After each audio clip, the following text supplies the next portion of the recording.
அச்சங்கோவில் அரசன் என்போம்,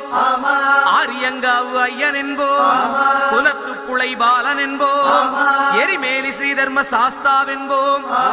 சொரிமுத்து ஐயனார் அப்பன் என்போம், ஜோதிச ரூபன் என்போம்,